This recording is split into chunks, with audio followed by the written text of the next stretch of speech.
നമസ്കാരം. ഇന്ന് ഒരു കരിയർ റീഡിംഗ് ആണ് നോക്കുന്നത്. 2 കാർഡുകളാണ് എടുത്തിരിക്കുന്നത്. ആദ്യത്തെ കാർഡ് യുവർ കറൻറ്റ് പാത്തും രണ്ടാമത്തെ കാർഡ് യുവർ പൊട്ടൻഷ്യൽ എന്ന് ആണ് നോക്കുന്നത്.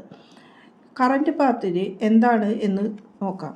നൈറ്റ് ഓഫ് വാണ്ട് എന്ന കാർഡാണ് വന്നിരിക്കുന്നത്.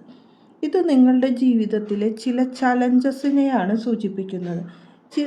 ചില തീരുമാനങ്ങൾ നിങ്ങൾ എടുത്തത് തെറ്റിപ്പോയി എന്നാണ് കാണുന്നത്. കരിയറിന് വേണ്ടി എടുത്തത്, ജോലി സ്ഥലത്തോ അല്ലെങ്കിൽ ഒരു വിദേശ യാത്രയ്ക്കോ വേണ്ടി ഉള്ള തീരുമാനമായിരുന്നു എന്ന് കാണാം. അതിനുവേണ്ടി എടുത്ത കാര്യങ്ങളിൽ ചില തെറ്റുകൾ സംഭവിച്ചു എന്നും ശരിയായ തീരുമാനം എടുക്കുവാൻ സാധിച്ചില്ല എന്നാണ് കാണുന്നത്. രണ്ടാമത്തെ നിങ്ങളുടെ പൊട്ടൻഷ്യൽ എന്താണ് എന്ന് ചോദിച്ചപ്പോൾ ഈസ് ഓഫ് വാണ്ട് എന്ന കാർഡാണ് വന്നിരിക്കുന്നത്. ഇത് നിങ്ങളുടെ ജീവിതത്തിലെ പുതിയ തുടക്കങ്ങളെയും തീരുമാനങ്ങളുടെയും അഭിനിവേശത്തെയും സൂചിപ്പിക്കുന്നു. നിങ്ങൾ നിങ്ങളുടെ പാഷനെ ഫോളോ ചെയ്യുവാനാണ് യൂണിവേഴ്സ് പറയുന്നത്. അതിനുവേണ്ടി നിങ്ങൾ പ്രവർത്തിക്കണം എന്നും പറയുന്നു.